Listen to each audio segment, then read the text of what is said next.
Hello friends, आज हम लोग एक बहुत इंपॉर्टेंट चीज डिस्कस करने जा रहे हैं। वो ये है कि क्या भारत चाइना के खिलाफ अपनी रणनीतिक योजना पे कुछ नया कर पाएगा, या हम बात करें कि दलाई लामा जी, जो कि तिब्बती बौद्ध धर्म गुरु रहे और पूरे विश्व के आध्यात्मिक गुरु के रूप में पहचान पा चुके हैं, वो भारत में हमेशा शरणार्थी के रूप में धर्मशाला को चुनेंगे, या भारत में ही रहेंगे, या चाइना की सरकार जो है वो दलाई लामा के उत्तराधिकार के नियम में हस्तक्षेप करके पूरी तिब्बती परंपरा को समाप्त कर देगी, या ये कहें कि यही तिब्बती परंपरा, यही दलाई लामा चाइना में फिर से कोई नई क्रांति ला सकते हैं। आध्यात्मिक क्रांति से मतलब है। तो क्या ये सारी बातें एक साथ हो सकती हैं? तो आज हम बात करने जा रहे हैं इस चीज पर कि दलाई लामा जी का नया अवतार किस प्रकार से उत्तराधिकार के नियम को फॉलो करेगा, क्या चाइना सरकार इसमें हस्तक्षेप करेगी या कर रही है। तो इसको थोड़ा सा अतीत में जाके समझते हैं और सिद्धांत के रूप में समझते हैं। सबसे इंपॉर्टेंट चीज ये है कि दलाई लामा जी जो वर्तमान परंपरा के 14वें दलाई लामा हैं, इनका चयन जो है वो इनके जो पहले के परंपरा के जो लामा होते हैं, उन्होंने संकेत करके बताया कि इस संकेतों के आधार पर नए बालक का अवतार जो है वो कहीं ना कहीं होगा और उसको खोज करके लाया जाए। फिर उस व्यवस्था में वर्तमान दलाई लामा जी जो है पूरे तिब्बती परंपरा के आध्यात्मिक गुरु, बौद्ध गुरु, धर्म गुरु चुन लिए गए। लेकिन चाइना जो है इस बातों से बहुत खफा हुआ, और आपको पता है कि चाइना की कम्युनिस्ट पार्टी किसी भी धर्म को अपने देश में धार्मिक पहचान बनाए जाने रखने को लेकर के बहुत ज्यादा अलर्ट रहती है, या कहें कि वो इन सभी चीजों को सीमित नियंत्रण में रखना चाहती है। 1912 में जब कम्युनिस्ट पार्टी नहीं थी, कम्युनिस्ट पार्टी के पहले जो राजा थे उन्होंने चाइना की सत्ता पर कब्जा कर लिया था। उसके पहले मंचू शासकों का राज्य चलता था, वही राजा थे, और उन्होंने कहा जाता है कि उन्होंने एक नया नियम निकाला था जिसमें स्वर्ण कलश में लॉटरी दार करके नए अवतार का पहचान या नए अवतार की खोज की जाती थी। और शायद वही चीज जो है चाइना की सरकार आज भी करना चाहती है। उसके बाद चाइना के जो सरकार थी और तिब्बती बौद्ध गुरु और तिब्बत के लोगों में संघर्ष शुरू हो गया। कैसे? 1949 में चीन की कम्युनिस्ट पार्टी ने यानी माओ ने हिंसक क्रांति के जरिए चाइना की पूरी शासन सत्ता को उखाड़ फेंका और उस पर कब्जा कर लिया। 1949 में उन्होंने ईस्ट तुर्कमेनिस्तान को अपने कब्जे में ले लिया, और फिर 1951-52 में तिब्बत के ऊपर अपना कब्जा कर लिया।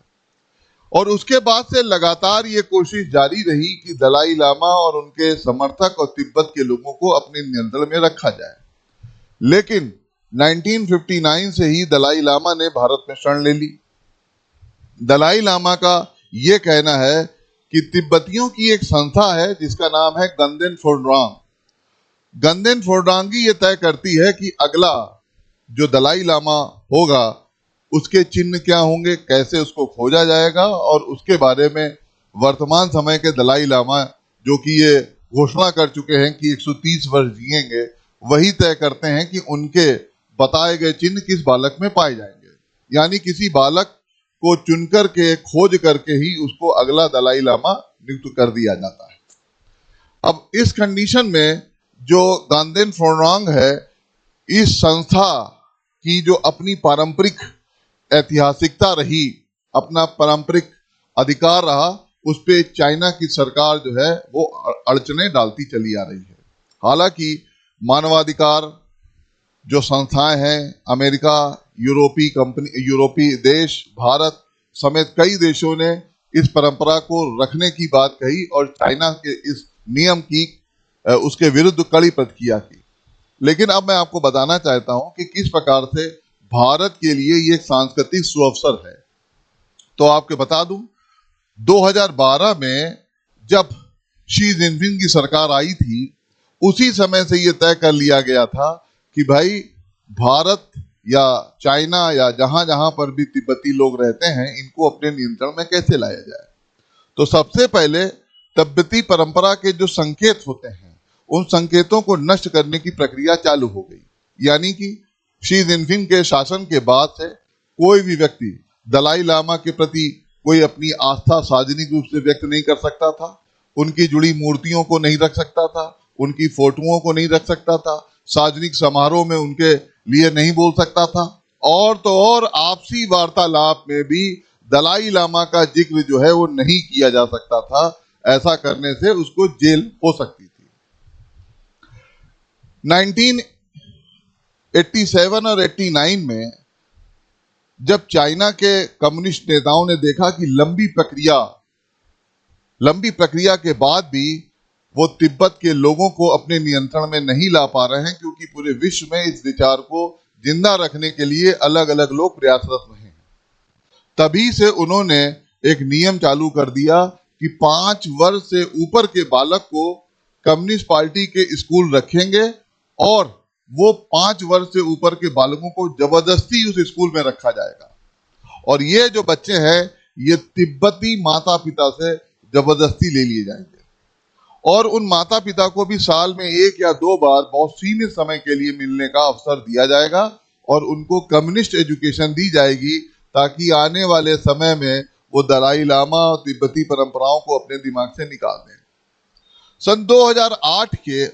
बीजिंग ओलंपिक में भी एक बड़ी लहर देखने को मिली दलाई लामा के प्रति, जब पूरे विश्व में लोगों ने दलाई लामा के प्रति सम्मान प्रकट किया, उनका अधिकार उन्हें वापस दिलाए जाने के लिए आंदोलन चलाया, और उस खेल स्टेडियम में वहां पर दलाई लामा के विचारों को सार्वजनिक रूप से प्रदर्शित किया गया। उससे भी सरकार ने चिंता जाहिर की और इस प्रक्रिया को तेज कर दिया कि किस तरीके से तिब्बत को बाह्य और आंतरिक रूप से अपने कब्जे में रखा जाए। भारत के लिए सुनहरा अवसर क्या है? किसी भी देश को जब आप सेना से, आर्थिक गतिविधियों से या राजनीतिक गतिविधियों से नहीं हरा सकते हैं, तो उस देश के पास सांस्कृतिक गतिविधियां यानी कल्चरल एक्टिविटीज ही ऐसा माध्यम रहती हैं जिससे वो देश के लोगों के दिल में अपनी बात रख सके और उनको अपने प्रति आस्थावान बना सके और वहां पे क्रांति ला सके। इन्हीं परंपराओं में अन्य धर्मों में आपने देखा कि राजा, सुल्तान और बादशाहों के साथ में वहां के धार्मिक लोग भी साथ में आते थे, क्योंकि सांस्कृतिक गतिविधि जो है वो किसी भी क्रांति को जन्म दे सकती है और जिसने दिया भी है। ऐसा नहीं है कि और भी फैक्टर नहीं है, लेकिन सांस्कृतिक गतिविधि जो है लंबी व्यवहारिक प्रक्रिया का एक हिस्सा होता है। यानी आप किसी देश को खत्म कर सकते हैं लेकिन उसकी संस्कृति को खत्म नहीं कर सकते हैं, जैसा कि इजराइल के साथ हुआ कि इजराइल को बनने से पहले यहूदियों ने अपने दिलों में जिंदा रखा और बाद में समय मिलने पर उस इजराइल को बना डाला। यानी भारत इस प्रकार की सांस्कृतिक गतिविधियों को आगे बढ़ा करके अहिंसक विचारों के माध्यम से देश के लोगों को और विदेशों में रह रहे लोगों को इस चीज के लिए बाध्य कर सकता है या ये केस सोचने के लिए मजबूर कर सकता है कि इस प्रकार के अहिंसक नेता का सम्मान होना चाहिए और उसका अधिकार वापस मिलना चाहिए। आपसी विचार विमर्श में चाइना के लोग भी पूरे विश्व में फैले हुए हैं और उनसे भी संपर्क किया जा सकता है, और भारत के लोग इस व्यवस्था को पूरे विश्व में फैला करके चाइना के समतुल्य खड़े हो सकते हैं, क्योंकि चाइना ने भारत के अंदर बहुत सारी अलग अलग गतिविधियों के विरोध में अपना सहयोग दिया, जैसा पाकिस्तान को समर्थन देता है या पाकिस्तान के आतंकवादियों को भी समर्थन देता रहता है। इवन उसके आतंकवादियों के खिलाफ अगर कोई अधिकार या कोई प्रस्ताव लाया जाता है तो चाइना उसका भी विरोध करता है।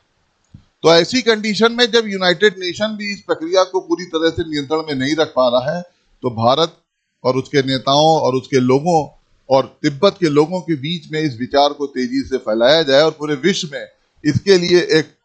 अहिंसक विचारक क्रांति लाई जाए कि तिब्बत के गुरु को उनका देश वापस दिलाया जाए, तो इससे जो है बहुत बड़ी उपलब्धि भारत को हासिल हो सकती है। चाइना का व्यापारी वर्ग, चाइना का जो वहाँ का शासन प्रशासन है, वहाँ की सेना शी जिनपिंग से मुक्ति पाना चाहती है, और उस कंडीशन में वहाँ पे एक आंतरिक विद्रोह भी फैल रहा है। अगर इस विचार को दलाई लामा के उत्तराधिकार के नियम से जोड़ के देखा जाए और वहां के लोगों को इस चीज के लिए प्रेरित किया जाए कि भाई दलाई लामा के प्रति अपना सम्मान प्रस्तुत करें, पेश करें पूरे विश्व भर में, तो हो सकता है कि तिब्बत जो है वो एक बहुत बड़ी भूमिका में आ सके। तो कई सारे प्रश्नों का हल जो है भारत के पास में है दलाई लामा के उत्तराधिकार के संबंध में। हालांकि दलाई लामा जी भारत के धर्मशाला में अपना पूरी अच्छी तरह से रह रहे हैं, अपने विचारों को फैला रहे हैं, लेकिन इसके बावजूद भी भारत और उसके सभी लोगों को ये सोचना पड़ेगा कि चाइना के समकक्ष किस प्रकार से अपने विरोध को रखा जाए जिससे हमारे और संबंध खराब भी ना हो, लेकिन